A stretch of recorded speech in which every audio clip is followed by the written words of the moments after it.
Alright, hey guys, Liam L from Liam Squared here, and me and the other Liam, we're going to be doing a new series called So You Want to Play League, and it's basically just beginner's guides to League of Legends because both of us, we've had people teach us how to play League, but I swear, if nobody had taught me how to play League, I would have been lost. I would have just had no clue what to do.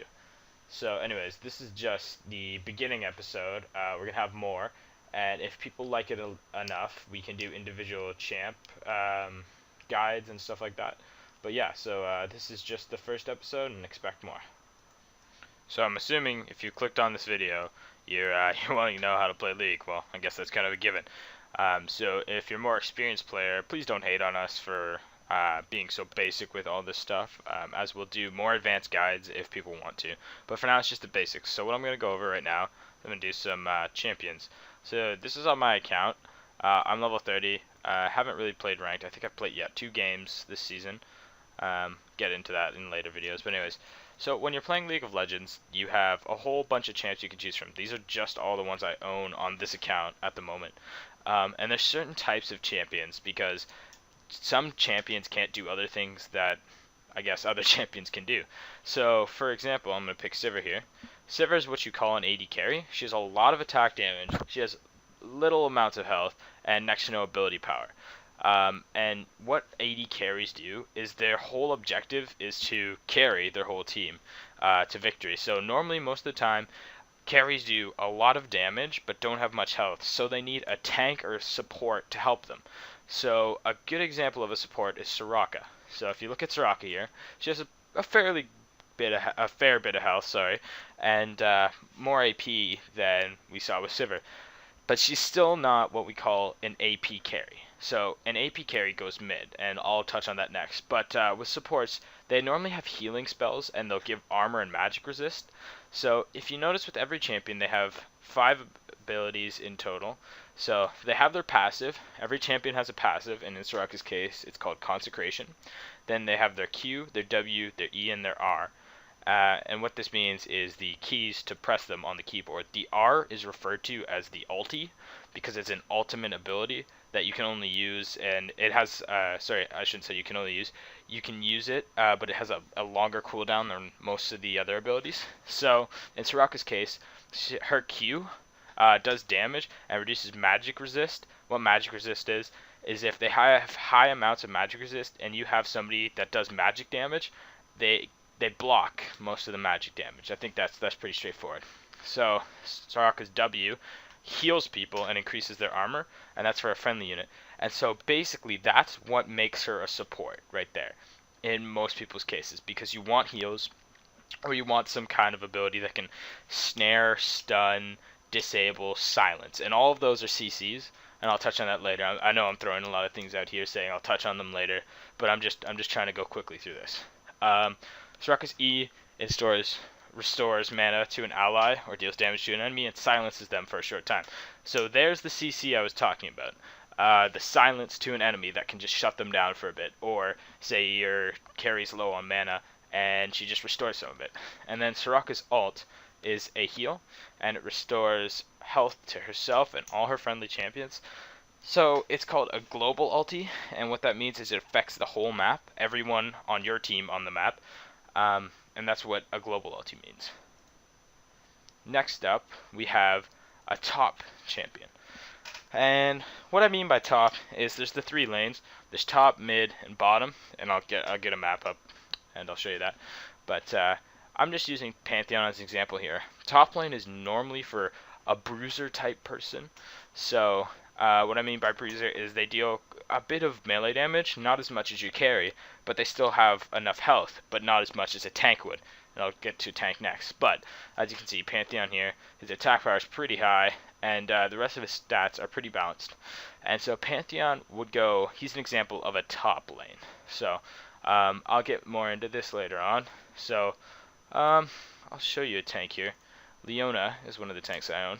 But you see here how she deals not much attack damage. So she doesn't have much attack damage and not much AP, but she has a lot of health. So that's what tanks do. They have lots of health, and they normally build magic resist and armor to make them, well, try to be virtually unkillable, but tanks can always be killed, it's just not the smartest to focus them. And a lot of their abilities go along with this theme of trying to be as tanky as possible, because some tanks will get armor over time, some will have a shield, some might even have a heal in some cases if you play a champion as a tank. Alright, now for a mid champion, I'm going to be showing you guys Brand as an example. And as you can see from Brand's stats here, he's got lots of AP, not much health, and lots of AD. And if I didn't say it before, AD stands for attack damage, AP stands for ability power. So if you have an AP carry, that's ability power carry, which mid champions like Brand are referred to sometimes, or the AD carry is attack damage carry. So if you look at Brand here, as I said before, he's got lots of AP and not much health at all. So most of the time you'll find mids exactly like this, no health or attack damage, but lots of AP.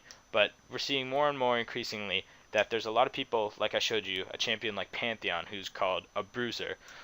They're putting those champions mid, and I can't really say which is better because I don't think there is a definitive answer for it, but just how you play them.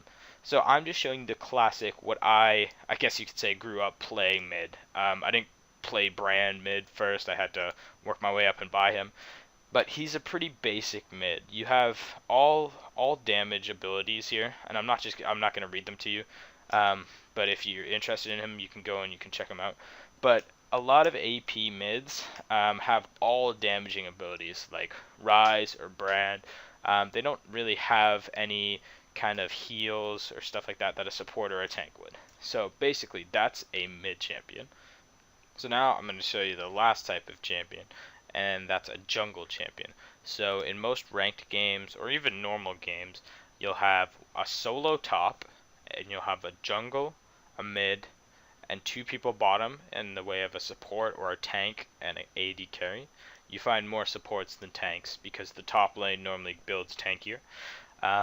And I'll explain to you why jungle is important in a game, what champions need to be able to jungle, and why top lane has to kind of act as a tank in place of a real one, I guess.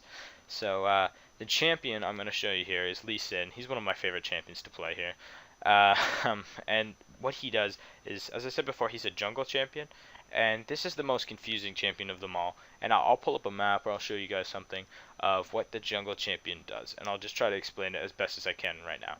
So a jungle champion, basically what they do is they jungle, and by what that means is, on a map, if you look, there's the 3 lanes, top, mid, and bottom, and then in between each lane there's kind of a jungle, it's called, and it's full of minions, that you kill. So you have golems that you kill, wolves, wraiths, and you have like buff sort of things. And buffs, if you're not familiar with the term, you haven't played any MMOs or anything like that, I'm just saying what a buff is. It's something that buffs you up, it makes you stronger. So in League, there's two different buffs that you can get readily from the start. At 1 minute and 55 seconds they spawn within the jungle, and that's normally where a jungler starts. So there's blue buff, which gives you not ability power, it gives you cooldown reduction and mana regen. So it's really good for junglers to get, because then they can just use their abilities and not have to worry about mana. Lee Sin is a manaless champion, so he has energy instead of mana, but it still helps him to have the regen for his energy. And I'll also touch on energy champions. There's completely manaless and there's mana champions.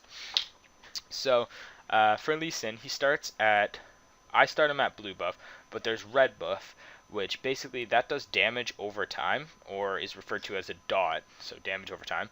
And it also slows any champion that's hit. So say I'm playing Lee Sin and I walk up and I hit somebody, it'll slow them down for a certain amount of time, and it'll do a little bit of damage periodically. So it pretty much burns them, you could say, and slows them down. So anyways, a jungle champion is really important in a game because it frees up a lot of time for your top champion to get more, it's called CS, creep score. What that is there's creeps that run along, well, they're basically minions. They run along each lane, and they run towards the towers, and they're there for you to kill, and if you kill a creep, you get a certain amount of gold. So basically, the more you kill, the better it is for you. So, if you're soloing top, rather than having to share it between 2 people, you can get more of this, and you get more money, and it's way better. And if you're playing jungle, you can just kill the creeps in the jungle, maybe go into lane for a bit, kill a bit of the creeps in there, and then go back to the jungle, and you'll still have enough money to buy to buy all the items that you need. So it's really good for that. Another thing that I said is the top needs to build a little bit more tanky because they don't have the second person there. So most of the time you'll see bruisers up top like Pantheon. He'll buy more items that give him damage and health, whereas the carry just buys items that give him damage. So that is just a quick champ overview for the lanes.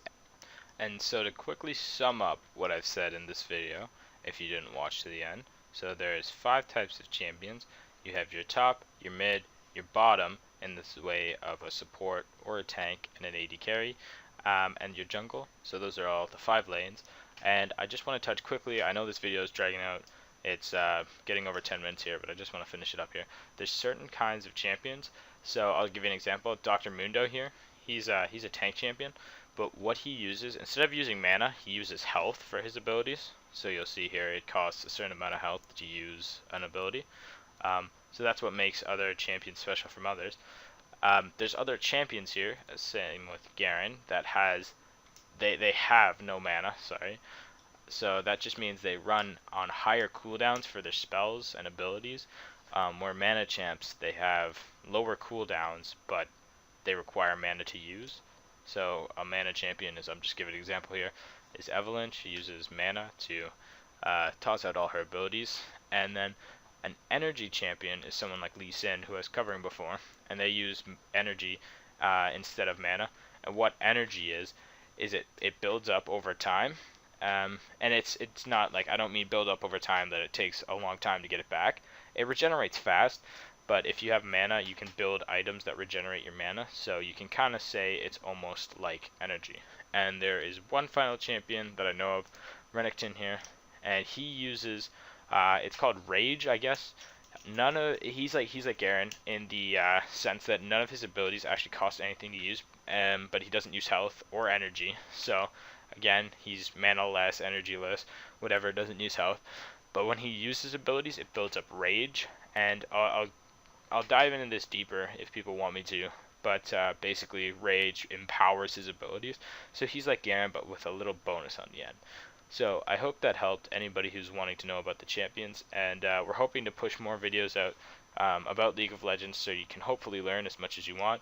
As I said at the beginning, if I hadn't learned from somebody how to play League, I would have really been screwed. I would have probably just quit. But thank you for watching, and have a nice day.